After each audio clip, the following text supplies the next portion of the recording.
Hello everyone, कैसे हो सारे बच्चे। मैं आपका रक्षित भैया सिखाने आ गया हूँ आपको बिजनेस स्टडी का सेकंड चैप्टर जो कि है प्रिंसिपल्स ऑफ मैनेजमेंट। ऑनेस्टली बताऊं, प्लस टू के बिजनेस स्टडीज का मेरा one of the favourite chapters. इतना आसान चैप्टर है, इतने अच्छे अच्छे एग्जांपल्स दूंगा और ये चैप्टर कसम से बताऊं रियल लाइफ में भी काम आने वाला है। तो आज इस चैप्टर को रियल लाइफ एग्जांपल्स के साथ समझेंगे, एक एक करके टॉपिक वाइज समझेंगे। सबसे पहले जानते हैं हमारे शब्द प्रिंसिपल्स का मतलब क्या होता है। Principle is a fundamental statement or truth providing a guide to thought or action। यानी कि ये क्या है, ये हमारा एक सत्य है जो कि एक गाइड की तरह काम आता है। गाइड की तरह काम आता है, हमारे थॉट्स और एक्शंस को करता है गाइड। चलिए इसको एक रियल लाइफ एग्जांपल से सीखते हैं। जैसे भगवान की तरफ से हमें मिली है एक गाइड भगवत गीता जो कि हमें सिखाती है जीवन को जीना कैसे है, वैसे ही प्रिंसिपल्स हमें बताते हैं कि मैनेजमेंट को करना कैसे है। अब देखो, भगवत गीता हर कोई पढ़ेगा, हर कोई उससे अपने हिसाब से चीज़ों को समझेगा और उसे अपने हिसाब से अपने जीवन में अप्लाई करेगा। वैसे ही मैनेजमेंट में आप उसके प्रिंसिपल्स को पढ़ेंगे, उसको एक गाइड की तरह समझेंगे और उसे अपने जीवन में या अपनी मैनेजमेंट में इस्तेमाल करेंगे। तो होपफुली आपको समझ आ गया होगा प्रिंसिपल्स ऑफ मैनेजमेंट का मतलब। बस ये बात याद रखना, ये एक जनरल गाइडलाइन है, कोई थोपे हुए रूल नहीं है कि फॉलो करने ही पड़ेंगे कि भैया बोल दिया जी 8 बजे उठना तो उठना ही पड़ेगा। ठीक है, हाँ उठ के बोल दिया ऐसा काम करना है तो उसको इस ढंग से कर लेंगे, वो है प्रिंसिपल्स ऑफ मैनेजमेंट। एक एक करके टॉपिक को क्विकली अंडरस्टैंड करेंगे। सबसे पहली चीज जो हम जानेंगे वो है features of principles of management. देखिए एक एक करके सारे फीचर्स समझेंगे, ठीक है जी। चलिए सबसे पहला फीचर हमारे पास आ गया यूनिवर्सल एप्लीकेबिलिटी। अच्छा, यूनिवर्सल एप्लीकेबिलिटी का क्या मतलब है बेटा? यूनिवर्सल मतलब पूरी दुनिया में, पूरे ब्रह्मांड में चलने वाली। प्रिंसिपल्स ऑफ मैनेजमेंट की खास बात है कि ये पूरी दुनिया में एप्लीकेबल हैं, बस फर्क है 19-21 का। हो सकता है जब हम भारत देश में इंप्लीमेंट कर रहे हैं, भारत के लोग हमारे थोड़े जिद्दी हैं, मे बी हो सकता है हमारे भाई बहन थोड़े से डिसिप्लिन कम हो, उनको थोड़ा सा पंप के साथ काम कराना पड़े कि भैया पंजाबी है, पंजाबी तो पंप के साथ काम करता है, ठीक है। ऑन दी अदर हैंड हो सकता है बेचारा किसी और देश का कोई आदमी बड़ा डिसिप्लिन हो, उस पर प्रिंसिपल्स ऑफ मैनेजमेंट थोड़े अलग ढंग से अप्लाई हो जाए। बट ये बात तो सत्य रहेगी कि प्रिंसिपल्स ऑफ मैनेजमेंट हर जगह अप्लाई होंगे ही होंगे। दूसरा आपके पास आ गया जनरल गाइडलाइंस। अब देखो बेटा जी, ये आपकी लाइफ के हैं जनरल गाइडलाइंस। ये ऐसा नहीं है कि भैया जी ये तो कह दिया रूल है तो रूल है, करना है तो करना है। अरे नहीं नहीं, जनरल सी गाइडलाइंस हैं, कुछ जनरल सी बातें कही गई हैं, फॉलो करेंगे अपनी मैनेजमेंट में तो फायदा हमें ही नजर आएगा, किसी और का फायदा नहीं होने वाला। तो बस बेसिक सी जनरल गाइडलाइंस है जो हमें फॉलो करनी चाहिए। अब सिंपल सी बात है, गाइडलाइंस ऐसे तो बन नहीं जाती। तीसरा पॉइंट समझेंगे, formed by practice and experimentation. देखिए इंसानों पे इसको प्रैक्टिस किया गया, इसके अलग अलग एक्सपेरिमेंट किए गए, समझा गया कि भैया जी जब एक इंसान को आप कैसे मोटिवेट करते हैं। अब है तो एक ही इंसान, हो सकता है किसी ने उसको मोटिवेट किया हो पॉजिटिवली, हो सकता है किसी ने नेगेटिवली मोटिवेट किया हो। हमने अलग अलग इंसान पे अलग अलग चीज़ों को प्रैक्टिस किया और बहुत ज़्यादा मेहनत की, बहुत ज़्यादा प्रैक्टिस की और फिर हमने बनाई ये प्रिंसिपल्स ऑफ मैनेजमेंट। तो इसलिए कहा जाता है form by practice and experimentation. चौथा पॉइंट समझेंगे बच्चे। चौथा पॉइंट कहता है फ्लेक्सिबल। मैंने सबसे पहले आपको एक चीज बोली थी कि बेटा ये जनरल गाइडलाइंस है, कोई सिर पे बंदूक रख के फॉलो नहीं करवाएगा। ये है फ्लेक्सिबिलिटी वाला एलिमेंट कि भैया जी इसको अपने हिसाब से तोड़ा मड़ोड़ा जा सकता है। हो सकता है मैं एक ऐसा आदमी हूं जो टाइम को लेके बड़ा पंचुअल हूं, टाइम को लेके बड़ा पर्टिकुलर हूं, तो मैं टाइम पर ज्यादा फोकस करूं। हो सकता है कोई और आदमी प्रोडक्टिविटी को लेके ज्यादा फोकस्ड है, तो वो प्रिंसिपल्स ऑफ मैनेजमेंट को इस हिसाब से चला लेगा कि प्रोडक्टिविटी टाइम पे प्रोडक्टिविटी के साथ काम करा ले। मैं प्रिंसिपल्स ऑफ मैनेजमेंट को इस हिसाब से करा लूंगा कि मैं टाइम से काम निकलवा लूं। हर एक बंदा अपने हिसाब से इसे तोड़ मड़ोड़ सकता है। चलिए अगला पॉइंट, प्रिंसिपल्स ऑफ मैनेजमेंट का मेनली बिहेवियरल। बिहेवियरल का अर्थ क्या बच्चे? बिहेवियरल का अर्थ ये डील करता है ह्यूमन बिहेवियर से। अब जैसे ह्यूमन का बिहेवियर ऊपर नीचे होता ही रहता है, बदलता ही रहता है, वैसे ही हमें प्रिंसिपल्स ऑफ मैनेजमेंट को बिहेवियर के साथ साथ बदलना पड़ता है, बिकॉज ये डील ही ह्यूमन बिहेवियर के साथ करता है। Cause and effect relationship. Principles की एक बहुत खास बात क्या है कि भैया ये जाता है हर चीज की जड़ तक। ये पूरी कोशिश करता है जानने की कि अच्छा जी अगर ये इफेक्ट आया है, ये फर्म में आया है, तो उसके पीछे का कॉज क्या है। प्रिंसिपल्स ऑफ मैनेजमेंट हमें ये रिलेशनशिप एस्टैब्लिश करने में हेल्प करता है कि अच्छा जी मेरी सेल 10 लाख से बढ़ गई, हो सकता है कि मेरे सेल्समैन ने कुछ ऐसा किया और जिसकी वजह से बढ़ गई, तो ये इसका इफेक्ट आया, उसके पीछे का कारण क्या है, उसके पीछे का कॉज क्या है, ये हम समझते हैं कॉज एंड इफेक्ट रिलेशनशिप के अंदर। चलिए बच्चे लास्ट पॉइंट समझेंगे। लास्ट पॉइंट क्या कहता है, कंटिंजेंट। देखो बच्चे ये जो प्रिंसिपल्स ऑफ मैनेजमेंट होते हैं ना, ये होते हैं इंडिपेंडेंट। इनको ना आप सिचुएशन के हिसाब से लगाते हो। अब मान लो एक फैमिली गैदरिंग में बैठे हो, वहां पे हो गया माहौल गर्म। अब वहां पे अगर तुम भी लड़ने बैठ गए, ठीक है, तो तुम्हें भी आगे से गालियां पड़ जाएंगी।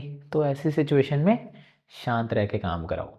लेकिन अगर आपको लग रहा है कि हाँ भाई अभी तो सारे शांत है, अब तो मैं शेर बन के बोल सकता हूँ, वहां पे गुस्सा कर भी लो।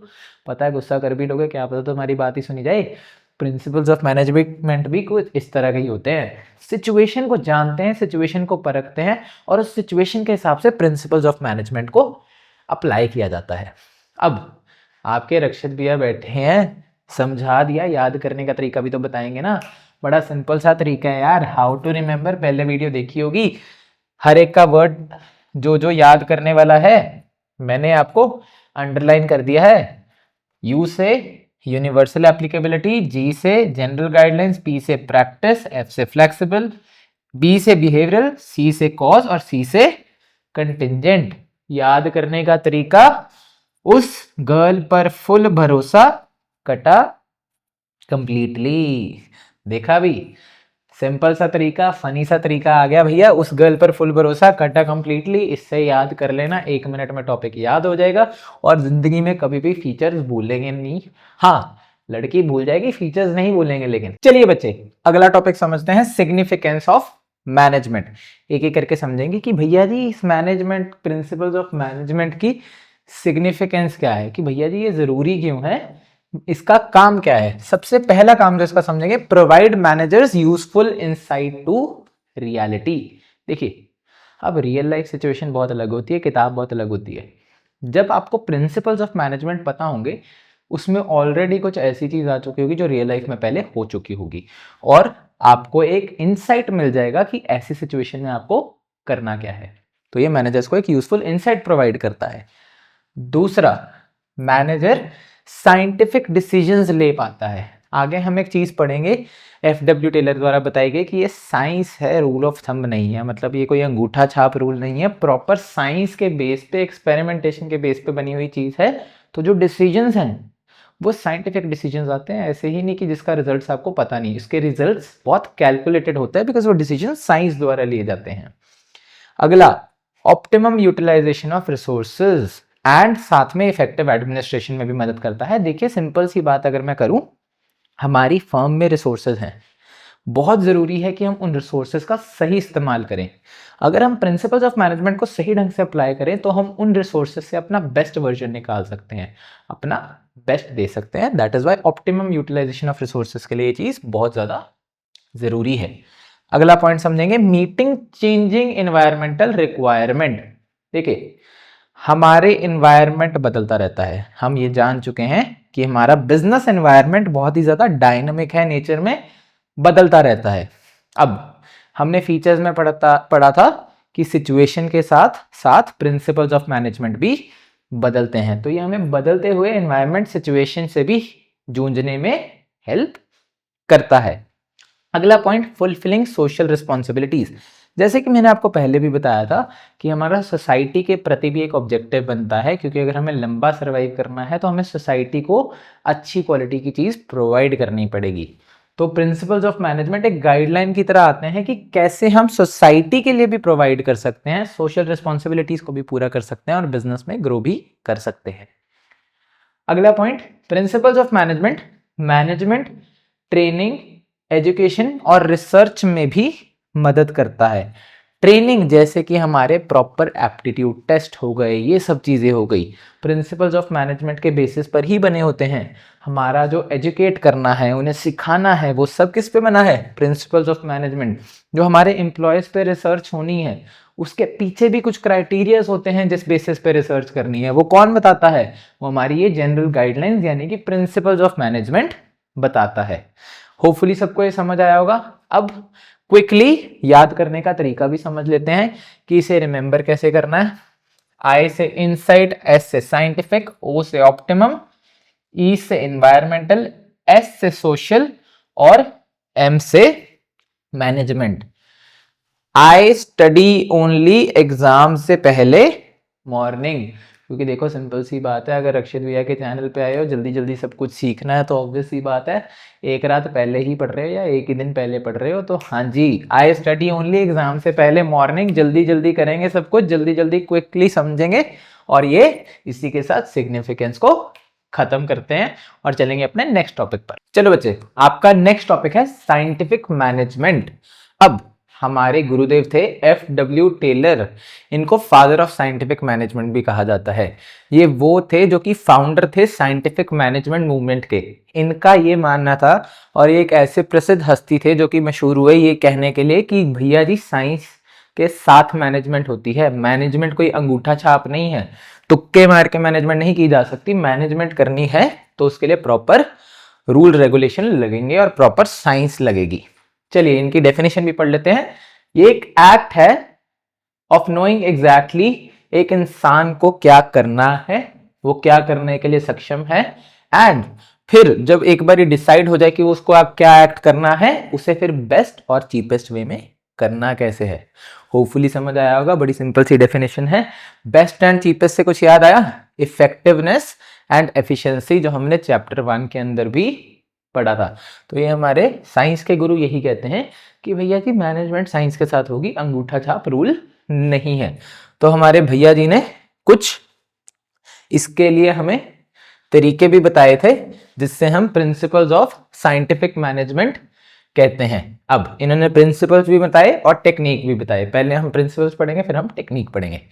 पहले प्रिंसिपल्स पढ़ते हैं। पहला principle, science not rule of thumb. हाँ जी, उनका कहना था कि मैनेजमेंट अपने आप में एक साइंस है, इसमें आपके पास हर एक कार्य को करने के लिए एक बेस्ट पॉसिबल वे हमेशा होगा जिससे आप एफिशिएंसी बढ़ा सकते हैं।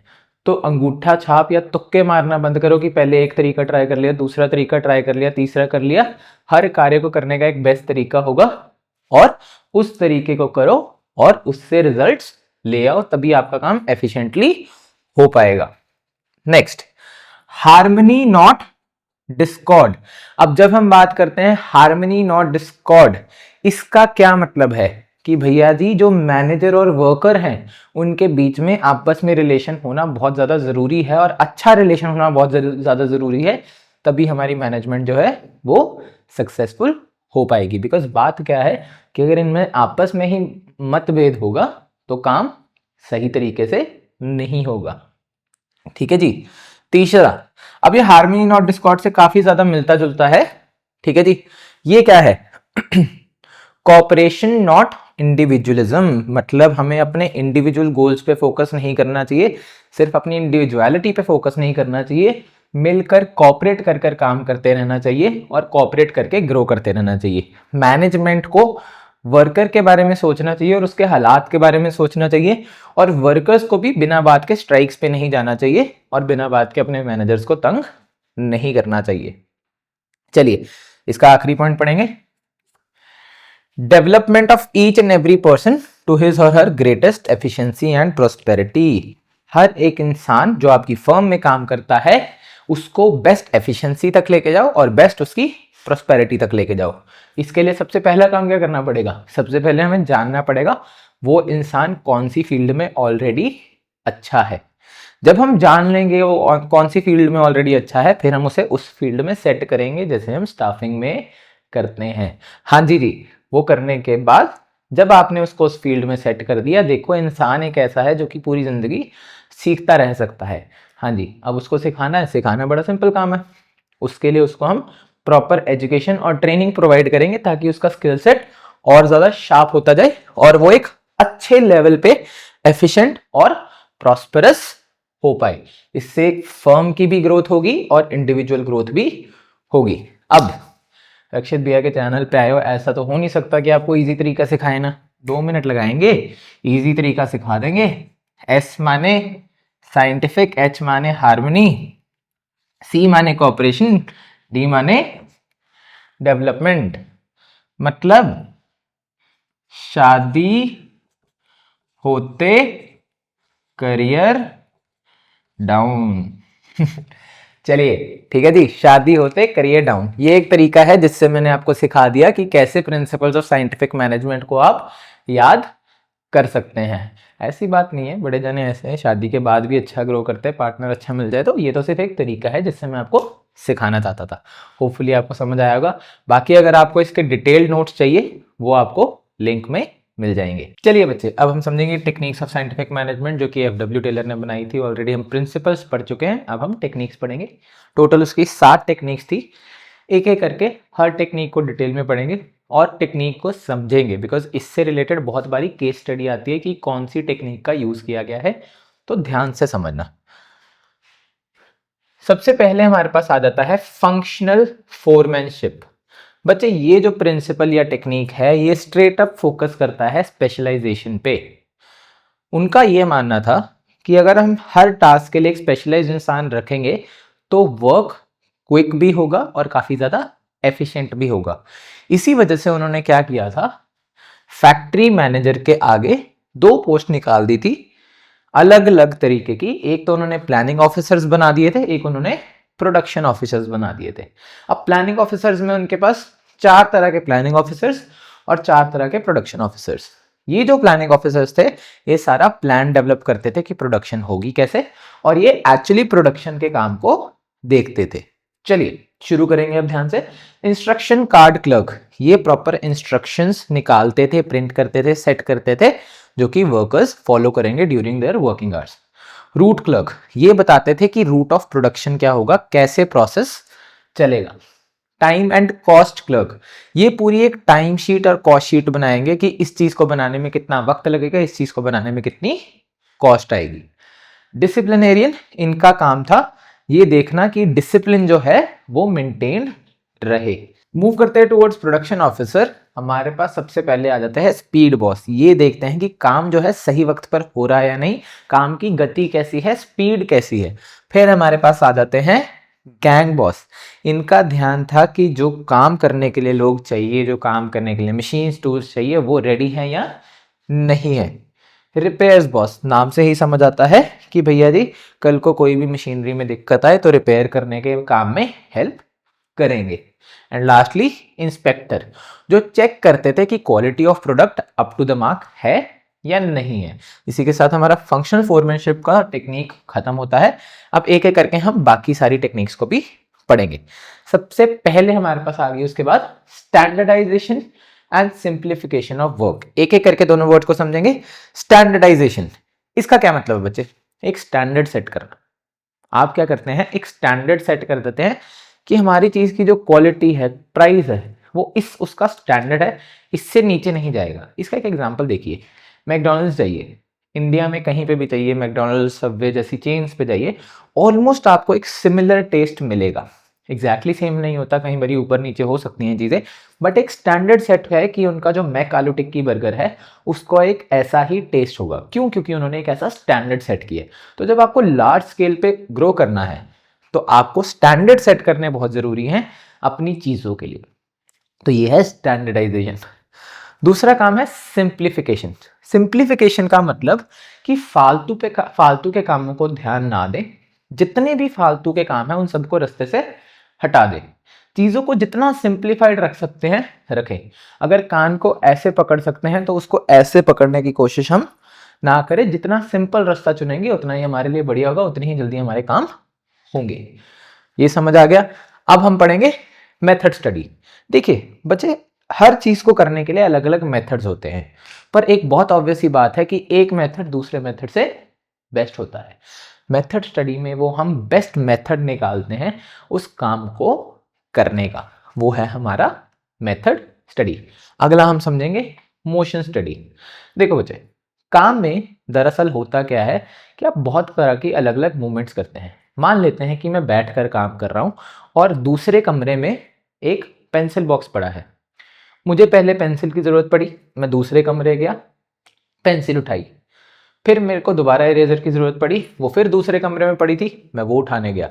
अब हुआ क्या, दूसरे कमरे तक आने जाने में ना करते करते मेरे 10-10 सेकंड दोनों बारी वेस्ट हुए, और ऑब्वियसली बात है उठ के फ्लो भी टूटा काम का। इससे हुआ क्या, कहीं ना कहीं जो मेरा मैनेजर था उसने देखा कि यार ये कुछ मोशन है अननेसेसरी हो रही है। उसकी जगह उसने स्मार्ट वर्क क्या किया कि वो पेंसिल बॉक्स लाकर मेरे पास रख दिया। हुआ क्या, जब आपने फालतू की चीजों को ट्रैक किया, मोशन को ट्रैक किया कि भैया ये कहां पे जा रहा है, क्यों जा रहा है, किस पर्पस से जा रहा है, क्या उस चीज का टाइम कम किया जा सकता है, तो उसमें हमने क्या किया, अपने एम्प्लॉयज अपने वर्कर्स का एक मोशन ट्रैक किया ताकि हम उसको फालतू के मोशंस को निकाल सके, एलिमिनेट कर सके और काम को और बेहतर ढंग से कर सके। चलिए अगला आ गया टाइम स्टडी। यह टाइम स्टडी बताता है कि हर काम को करने के लिए एक स्पेसिफिक टाइम लगता है। मान लेते हैं कि एक जूता बनाना है, जूता बनाने को मैक्सिमम 30 मिनट लगेंगे, 30 मिनट से ज़्यादा नहीं लगेंगे। तो उसका एक स्टैंडर्ड टाइम सेट कर दो कि भैया इससे ज़्यादा टाइम नहीं लगना चाहिए। अगर इससे ज़्यादा टाइम लग रहा है मतलब आप कहीं ना कहीं काम पे कुछ ना कुछ गलत ज़रूर कर रहे हैं या काम आप बेईमानी के साथ कर रहे हैं, तो टाइम ट्रैक कीजिए।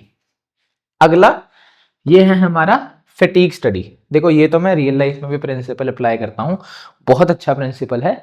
फटीग स्टडी कहता है कि आप अपने थकावट के पैटर्न को ट्रैक करो। देखिए बच्चे, अब हम इंसान हैं, इंसान की एक बात क्या होती है, वो लगातार अपने दिमाग पर जोर नहीं दे सकता। अगर आप कहो मैं 20 घंटे 40 घंटे कर लूँ काम, नहीं पॉसिबल। क्यों, क्योंकि एक इंसान को अगर छोटी छोटी ब्रेक्स मिलती जाए ना बीच में, तो वो एक बेहतर ढंग से काम कर सकता है। तो फटीग स्टडी में हम यही पैटर्न ट्रैक करते हैं कि कब इंसान की जो कैपेबिलिटी है वो कम होनी शुरू हो गई है। जैसे मुझे अपने पर्सनल लेवल पे पता है कि जब मैं 1 घंटे कुछ लगातार करा रहा हूँ, 1 घंटे बाद मेरे दिमाग में ब्रेन फॉग होने लग पड़ता है। तो मैं स्मार्टली क्या करता हूँ, 1 घंटे बाद एक 10 मिनट की ब्रेक ले लेता हूँ। उससे होता क्या है कि भैया मैं फटीग नहीं होता, वो 10 मिनट में मैं कुछ नहीं करता, अपना बस आराम से बैठ जाता हूँ शांति से। वो 10 मिनट में मेरा स्टेमिना रीगेन होता है और फिर मैं फिर से जो पहले घंटे काम कर रहा था वैसे ही उस घंटे से काम करना शुरू कर देता हूँ। यही सेम चीज़ हम वर्कर्स के साथ भी अप्लाई करते हैं कि भैया जब हमें लग रहा है कि भैया इनकी प्रोडक्टिविटी लो हो रही है, इन्हें आराम दे दो। मे बी शॉर्ट ब्रेक की जरूरत है तो शॉर्ट ब्रेक दे दो, लॉन्ग ब्रेक की जरूरत है तो लॉन्ग ब्रेक दे दो, और उसके हिसाब से इनसे काम निकलवा लो। बच्चे differential piece wage system, last point, ये मोटिवेशन की भी एक टेक्निक है। चलिए अब एक सिंपल सा सवाल पूछते हैं। एक है हमारे पास रामू, एक है हमारे पास शामू। अब रामू बेचारा बहुत मेहनत करता है, बहुत मेहनती किस्म का आदमी है।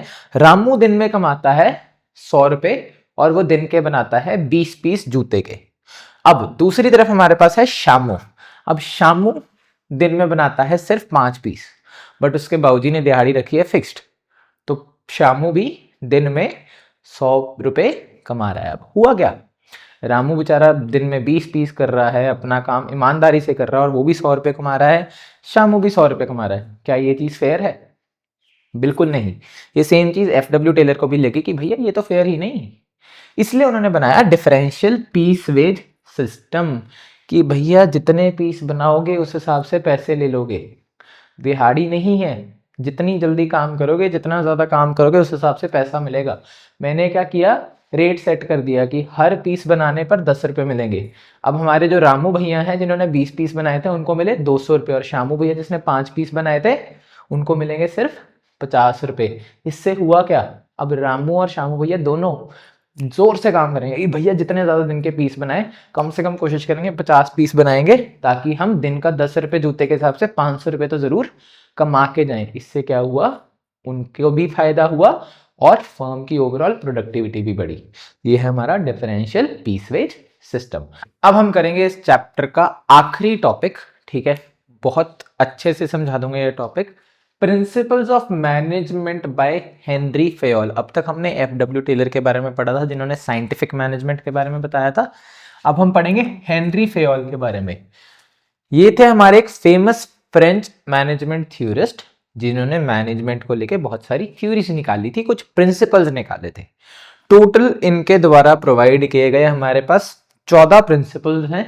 ठीक है जी, एक एक करके प्रिंसिपल को समझेंगे कि अगर उन्हें फॉलो करें तो क्या फायदा होगा, ना फॉलो करने पर क्या नुकसान होगा, और एंड में एक तरीका भी सिखाऊंगा कि इसको याद कैसे रखना है, क्योंकि 14 प्रिंसिपल बड़ी बारी याद रखने मुश्किल हो जाते हैं। ठीक है जी, सबसे पहले हम शुरू करेंगे डिवीजन ऑफ वर्क से।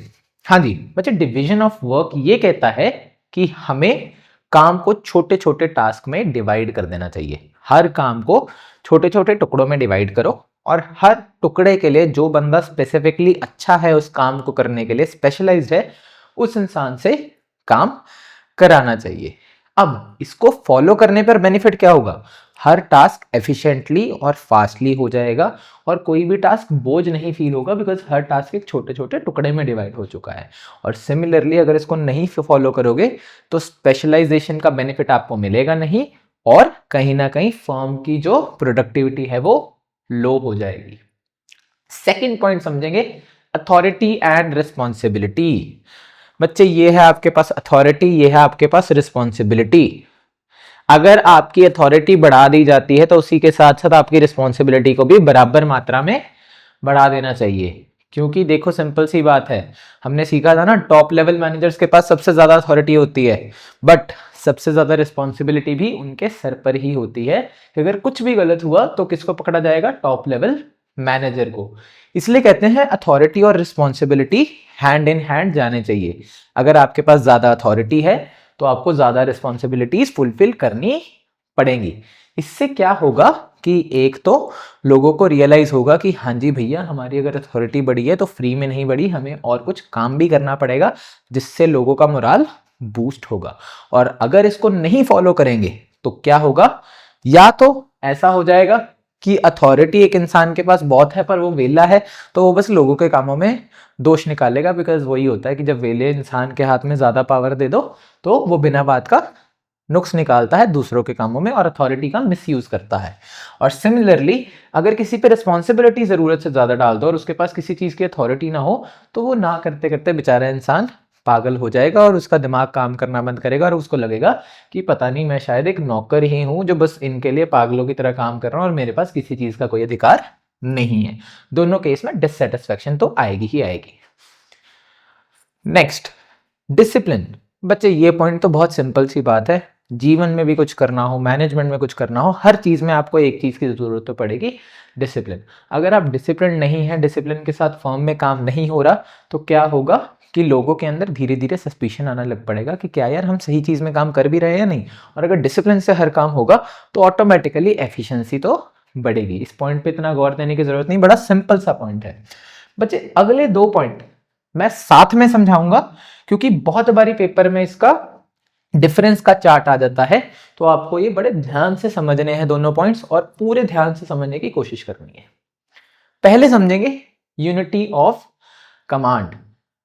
ठीक है जी, यूनिटी ऑफ कमांड कहता है receive order from one manager. हाँ जी, मान लेते हैं कि आपके पास 4 लोग हैं, ठीक है, ए और बी है मैनेजर, सी और डी हैं वर्कर्स। चलिए अब हम एक बात बताइए, लॉजिकली सोचिए, अगर ए ने सी को भी ऑर्डर दिया और बी ने भी सी को भी ऑर्डर दिया, अब बेचारा सी तो वर्कर है ना, उसके तो 2 लेवल पे मैनेजर हैं, उसको तो दोनों लेवल के मैनेजर की बात सुननी पड़ेगी। और गलती से अगर ए और बी की आपस में बनती ना हुई तो क्या होगा? वो तो बेचारा कंफ्यूज हो जाएगा ना, किसका काम पहले करूं किसका काम बाद में करूं। तो ये वर्कर्स के लिए एक बहुत बड़ी प्रॉब्लम होगी। तो इसलिए कहा जाता है कि जो ऑर्डर है प्लान के, वो एक ही मैनेजर की तरफ से आने चाहिए। ये है यूनिटी ऑफ कमांड। अब हम समझेंगे यूनिटी ऑफ डायरेक्शन को। इसका क्या है? One head one plan. मतलब इसमें पहले तो वो कह देते हैं कि जो जो टास्क सिमिलर से टास्क है, उन सब टास्क को पहले तो एक साथ पाइल अप कर लो। सब टास्क को एक साथ पाइल अप करने के बाद उसके लिए एक प्लान ऑफ एक्शन बनाओ। उससे होगा क्या? कोई भी काम ओवरलैप नहीं होगा। ऐसा नहीं होगा कि एक टास्क पहले भी हो चुका है और उस टास्क को कोई दोबारा भी करने लग पड़ा है। क्यों? क्योंकि सिमिलर टास्क सारे आपने एक साथ वाइंड अप कर दिए under one plan, under one head. अब यूनिटी ऑफ कमांड का जो इफेक्ट आएगा वो इफेक्ट किस पर आएगा? वर्कर पे, क्योंकि बेचारा कंफ्यूज हो जाएगा किस जनाब के ऑर्डर मानने हैं। लेकिन अगर यूनिटी ऑफ डायरेक्शन फॉलो नहीं की गई तो काम होगा ओवरलैप और पूरी की पूरी ऑर्गेनाइजेशन पर इफेक्ट आएगा। तो होपफुली आपको यह भी समझ आ गया कि कमांड और डायरेक्शन के अंदर फर्क क्या है। ठीक है जी, चलिए नेक्स्ट पॉइंट, बहुत ज्यादा आसान, subordination of individual interest over general interest. अब जब हम बात करते हैं सबऑर्डिनेशन ऑफ इंडिविजुअल इंटरेस्ट, मतलब अपने इंडिविजुअल इंटरेस्ट को दबाओ over general interest of firm. हमेशा अपनी ऑर्गेनाइजेशन के बारे में पहले सोचो और अपने बारे में बाद में सोचो। ये देखो कि ऑर्गेनाइजेशन के लिए बेस्ट क्या है। मे बी अगर आपको प्रमोशन नहीं मिली और आपकी जगह किसी और को प्रमोशन मिली, हो सकता है शायद कि वो ऑर्गेनाइजेशन के लिए बेस्ट हो। अपने इंडिविजुअल इंटरेस्ट का मत सोचो, सोचो कि भैया मुझे तो फर्म को ग्रो करवाना है। बिकॉज अगर आप फर्म को ग्रो करवाने की सोचोगे, ऑटोमेटिकली आपका इंडिविजुअल इंटरेस्ट सक्सेसफुल हो ही जाएगा, आपका इंडिविजुअल इंटरेस्ट फुलफिल हो जाएगा, कोई दिक्कत नहीं आएगी। क्योंकि ना करोगे तो अगर आप सिर्फ अपने इंडिविजुअल इंटरेस्ट को रखोगे ना आगे, तो जेलसी जैसे फैक्टर्स आ जाएंगे जिसकी वजह से फर्म की भी प्रोसेस में ग्रोथ आएगी, रोक आएगी। सॉरी बच्चे। चलिए अब अगला हम समझेंगे इक्विटी। चलिए बच्चे, अब यहाँ पे एक बड़ी सिंपल सी एग्जांपल्स है। मैं आपको पहले तो इक्विटी और इक्वालिटी के बीच में फर्क समझा देता हूं। अब इक्विटी क्या है? इक्वालिटी है सबको एक बराबर मानना, बिल्कुल सही। इक्विटी है जो जैसा करे उसे वैसा मानना। ये कुछ डिफरेंशियल पीस वेज सिस्टम की तरह ही है कि भैया जी अब मेरी बात बताओ, रामू और शामू थे, रामू ने बेचारे ने दिन में 20 पीस बनाए, शामू ने दिन में 5 पीस बनाए, तो क्या हुआ यहाँ पे? शामू और रामू को सेम सैलरी क्यों दे भैया? रामू ने ज्यादा काम किया था। तो इक्विटी भी उसी तरह चलती है। इक्विटी कहती है कि भैया जो ज्यादा काम कर रहा है उसे ज्यादा फल दो, जो कम काम कर रहा है उसे कम फल दो, लेकिन सबको इस मामले में ट्रीट करो कि वो बराबर है। जैसे अब बहुत बार आप फर्म्स में देखेंगे एक बहुत बड़ी प्रॉब्लम आती है, मेन और विमेन को बराबर नहीं ट्रीट करते। अगर मेन ने 100 यूनिट बनाए और विमेन ने 100 यूनिट बनाए, मेन को हो सकता है 800 रुपए दिए, विमेन को उसी सेम काम के 700 रुपए दिए। अरे भैया ये किसी तरह की इक्विटी नहीं है, काम तो दोनों ने बराबर किया। अब यही अगर विमेन ने 100 पीस बनाए, मेन ने 80 पीस बनाए, तो विमेन को भैया दो 800 और मेन को दो 600। ये है इक्विटी कि जिसने ज्यादा काम किया उसको ज्यादा मिलेगा। बराबर ट्रीट नहीं करना, प्रोडक्टिविटी के लेवल पर ट्रीट करना है, ये है इक्विटी। चलिए अगला पॉइंट है सेंट्रलाइजेशन एंड डिसेंट्रलाइजेशन। पहले तो इनका मतलब समझेंगे। सेंट्रलाइजेशन का मतलब कि सारी की सारी पावर जो है ऊपर वाले लेवल पर है, टॉप लेवल मैनेजर्स के पास है, मिडिल या बॉटम लेवल मैनेजर्स के पास कोई पावर नहीं। डिसेंट्रलाइजेशन का मतलब कि हमने पावर नीचे वाले लेवल्स पे बांट दी है, बट जरूरत से ज्यादा बांट दी है। अब कंप्लीट सेंट्रलाइजेशन भी बुरी है, कंप्लीट डिसेंट्रलाइजेशन भी बुरी है। इसी वजह से इन दोनों में एक बैलेंस बना के रखना बहुत जरूरी है। कुछ चीजें ऐसी हैं जिनका कंट्रोल सिर्फ और सिर्फ टॉप लेवल के पास रहना चाहिए, कुछ चीजें ऐसी हैं जिनका कंट्रोल ऑब्वियसली दूसरे लेवल्स के पास भी जाना चाहिए। उससे होगा क्या कि हम एक प्रॉपर बैलेंस्ड ऑर्गेनाइजेशन को चला पाएंगे। होपफुली ये पॉइंट समझ आया आपको। अगला है आपका रेम्यूनरेशन ऑफ एम्प्लॉयज। बड़े सिंपल बच्चे, रेम्यूनरेशन का मतलब होता है सैलरी या फिर वेजेस। आप एक सिंपल सी बात सोचो, जब भी आप काम कर रहे हैं, अगर आपको बराबर सही मात्रा में सैलरी नहीं मिलेगी, क्या आप उस जगह पर काम खुशी खुशी कर पाएंगे? The moment you get a better job offer, the moment you get better money, आप उसी वक्त उस काम को छोड़ देंगे। तो इसलिए बहुत जरूरी है कि फेयर रेम्यूनरेशन प्रोवाइड की जाए, फेयर सैलरी दी जाए, ताकि लोग अपने काम को खुशी खुशी करें और सही ढंग से करें। बिकॉज ना करते करते अगर आपको फेयर सैलरी नहीं मिलेगी तो आप एक पॉइंट पे आकर हो जाएंगे डीमोटिवेट और आप काम को अच्छे से कर नहीं पाएंगे। ठीक है जी, चलिए अगला समझते हैं ऑर्डर। अब ऑर्डर क्या कहता है? ऑर्डर कहता है बड़ी एक सिंपल सी बात कि भैया ऑर्गेनाइजेशन के अंदर हर इंसान, हर वस्तु की एक जगह होती है और बेहतर होगा कि वो चीज उसी जगह पर पड़ी हो, वो इंसान उसी जगह पर काम कर रहा हो जहां पे उसे होना चाहिए। क्योंकि अगर ऑर्डर में दिक्कत आया तो ऑटोमेटिकली प्रोडक्टिविटी कम होगी ही होगी। अब मेरे को एक बात बताओ, अगर मैं घर में कपड़े वाले दराज में बर्तन रख दूंगा तो मैं तो पूरी जिंदगी वहां पे ढूंढता रह जाऊंगा कि भैया वहां पे कपड़े क्यों नहीं है। तो वो चीज का ध्यान रखना है, जहाँ पे कपड़े होने चाहिए वहां पे कपड़े रखो, जहाँ पे बर्तन होने चाहिए वहां पे बर्तन रखो। तो क्या होगा, एक ऑर्डर मेंटेन रहेगा और हम काम को अच्छे से कर पाएंगे। चलिए बच्चे अगला समझेंगे, और ये टॉपिक बहुत ज्यादा इंपॉर्टेंट है। ठीक है जी, स्केलर चेन। एक ये दो टॉपिक, कमांड डायरेक्शन और एक स्केलर चेन, इससे बहुत बारी पेपर में क्वेश्चन आता है, इसको ध्यान से समझना ताकि आपको कोई डाउट ना रहे। चलिए स्केलर चेन क्या कहता है। स्केलर चेन बड़ा सिंपल सा एक पॉइंट कहता है। स्केलर चेन का मानना है कि भैया जी देखो, जो ऑर्डर है और जो बात है कम्युनिकेशन का, उसके पीछे एक प्रॉपर ऑर्डर होना चाहिए। हमेशा बात टॉप लेवल मैनेजर से बॉटम लेवल तक जानी चाहिए एक प्रॉपर ऑर्डर में। ए बी को बात बताएगा, बी सी को और डी को। ठीक है जी, ए यहां पर पी को बात बताएगा, क्यू को बताएगा और फिर आर को। ये चेन ऑफ कम्युनिकेशन जो है वो ब्रेक नहीं होनी चाहिए। ये कहती है स्केलर चेन की एक ऑर्डरली कम्युनिकेशन की एक चेन होनी चाहिए। बट कुछ केस में बड़ी बार इसका सवाल भी आता है। देखिए बच्चे, इमरजेंसी सिचुएशन में बहुत बारी एक्सेप्शन आ जाती है। अब जब एक्सेप्शन आ जाती है उसका क्या मतलब है कि भैया कहीं बारी हम अलाउ कर देते हैं कि ये सी वाला मैनेजर जो प्लानिंग से रिलेटेड होगा मे बी, वो क्यू वाले मैनेजर से बात कर सकता है under the situation of emergency, जिसके पीछे बहुत एक वैलिड रीजन होना चाहिए। वो कब, या तो उसे टॉप लेवल से ऑर्डर आया है, या फिर सिचुएशन ऐसी है कि हमें इस टाइम इतना वक्त नहीं है कि किसी को बता सके। इस चीज को कहा जाता है गैंग प्लैंक। क्या कहा जाता है, गैंग प्लैंक। ठीक है जी, सिर्फ उस केस में आप स्केलर चेन को ब्रेक कर सकते हैं, अदरवाइज आपको स्केलर चेन को अच्छे से फॉलो करना है। ए बी से बात करेगा, बी सी से, और वापस जब बात होगी सी बी से करेगा और बी ए से। समझे ये बात, बहुत आसान टॉपिक है बट बहुत बारी पेपर में आ जाता है। नेक्स्ट अगला पॉइंट है स्टेबिलिटी ऑफ पर्सोनल।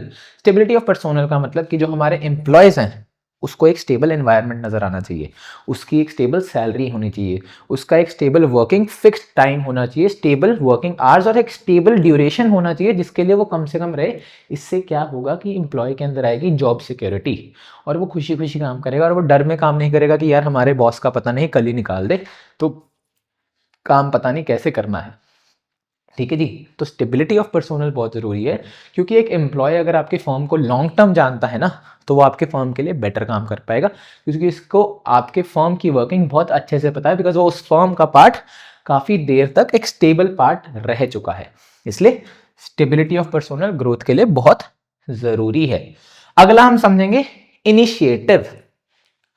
बच्चे मैनेजर्स को हमेशा प्रमोट करना चाहिए अपने वर्कर्स को कि भैया आप भी इनिशिएटिव लीजिए, आप भी बढ़िया से आइडियाज बताइए कि हाँ जी यार यहाँ पे ग्रोथ कैसे करें, प्रोडक्शन कैसे बढ़ाई जाए, कौन सी चीज कैसे की जाए। इससे क्या होगा, अब जब आप किसी को इनिशिएटिव लेने का मौका देंगे ना तो उसके दिमाग के तार खुलेंगे, दिमाग के तार खुलेंगे और वो कहेगा यार ठीक है कुछ तो ट्राई करते हैं, बहुत बढ़िया सा ट्राई करते हैं। उससे वो इनिशिएटिव लेगा, उसमें एक ईगरनेस आएगी, उसमें एक मोटिवेशन आएगी कि भैया हमारी फॉर्म में सुनी जाती है। एक इंसान को चाहिए क्या है कि वो सुना चाहिए, और क्या चाहता है इंसान, तो जब उसको फील होगा ना कि वो सुना जाएगा तो ऑटोमेटिकली उसे बढ़िया लगेगा और वो मोटिवेशन के साथ काम भी करेगा और अच्छे अच्छे इनिशिएटिव भी लेके आएगा। और अगर आप एक ऐसे खड़ूस से मैनेजर, नहीं नहीं मुझे पता सब करना है, क्या करना है, कैसे करना है, अरे यार तू नहीं बताएगा, कुछ नहीं बताएगा, उससे क्या होगा, एक पॉइंट पे एम्प्लॉयज के अंदर आ जाएगी डिससेटिस्फैक्शन। एम्प्लॉयज जो है बिल्कुल भी खुश नहीं रहने वाले। एम्प्लॉयज कहेंगे यार भैया जी ये तो ऐसा मैनेजर है कि हमें तोता बना के रख दिया है, ठीक है जी, कुछ करने नहीं दे रहा, इसने तो हमें गधों की तरह ट्रीट किया, हम तो गधे बन के रह गए हैं कि भैया जो काम कह रहे हो करी जाए। अब ना करते करते इनिशिएटिव लेना बंद हो जाएंगे लोग, और वो सिर्फ उतना काम करेंगे जितना उनको कहा जाएगा, और वो भी दिल से नहीं करेंगे। तो इनिशिएटिव दिलाना जरूरी है। लास्ट पॉइंट जो कि बहुत ज्यादा आसान है, एस्पिरिट डी कॉप्स। इसका सिंपल सा फंडा याद करने का, replace I with we. Manager को जब भी बात करनी चाहिए उसको टीम स्पिरिट को प्रमोट करना चाहिए, टीम स्पिरिट को जगाना चाहिए। टीम स्पिरिट को जगाने से होगा क्या, टीम स्पिरिट को जगाने से एक चीज चलेगी कि भैया लोगों के अंदर जागरूकता आएगी, वो कहेंगे कि यार हम एक टीम है, हम अकेले नहीं हैं, हमें मिलकर काम करना है, हम साथ में काम करेंगे। अब जैसे मैं आपको कह रहा हूं आप और मैं मिलकर अच्छे नंबर लाएंगे बिजनेस स्टडीज के एग्जाम में। इससे हुआ क्या कि आपको लगा कि हाँ भैया रक्षित भैया हमारे साथ हमेशा खड़े हैं, जैसे वो हमेशा आपके साथ खड़े रहेंगे उससे क्या होगा, मोटिवेशन आएगी। तो हमेशा आई पे नहीं वी पर फोकस करेंगे। होपफुली आपको ये सारे के सारे प्रिंसिपल्स ऑफ मैनेजमेंट समझ आ गए होंगे, बिकॉज होपफुली इसमें कुछ मुश्किल नहीं है। बाकी जो मर्जी है, इसके प्रॉपर आपको नोट्स, डिटेल्ड नोट्स आपको लिंक में मिल जाएंगे, जिससे आप रिवाइज कर सकते हैं। ये जो है हिंदी इंग्लिश मिक्स नोट्स होंगे, ताकि उससे आपका बेनिफिट क्या होगा कि आपको अगर कोई चीज़ भूल भी गई तो आप जल्दी से जल्दी बस वो नोट्स देख सकते हैं और नोट से चीज़ों को समझ सकते हैं। अब रक्षित भैया बैठे हैं, टेंशन लेने की क्या जरूरत है, 14 पॉइंट्स बता दिए, उसको याद करने का तरीका भी तो सिखाएंगे ना बच्चे। सिंपल सी बात है, कल्ला कल्ला पॉइंट अब बोलूंगा नहीं, बिकॉज अब तो आपको बड़ी देर से पता लग गया कि रक्षित भैया कैसे पढ़ाते हैं। हाँ जी, DADUUSECROSSIE,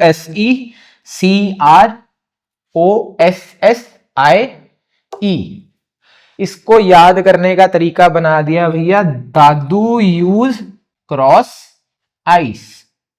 क्या बना दिया, दादू यूज क्रॉस आइस, जिसमें बस ये सी का कोई मतलब नहीं, बाकी हर लेटर कुछ ना कुछ के लिए स्टैंड करता है। जैसे डी स्टैंड करता है डिवीजन ऑफ वर्क के लिए, यहां पे ये वाला एस स्टैंड करता है आपका सबऑर्डिनेशन के लिए, सी स्टैंड करता है आपका सेंट्रलाइजेशन के लिए, वैसे ही आई आपका स्टैंड करता है इनिशिएटिव के लिए। तो ऐसे ऐसे करके आपको एक इजी तरीके से सब याद हो जाएगा। होपफुली आपको ये चैप्टर समझ आ गया, क्योंकि इसी के साथ हमारा चैप्टर 2 होता है खत्म। एंड अब मैं आपको मिलूंगा एक नेक्स्ट वीडियो में।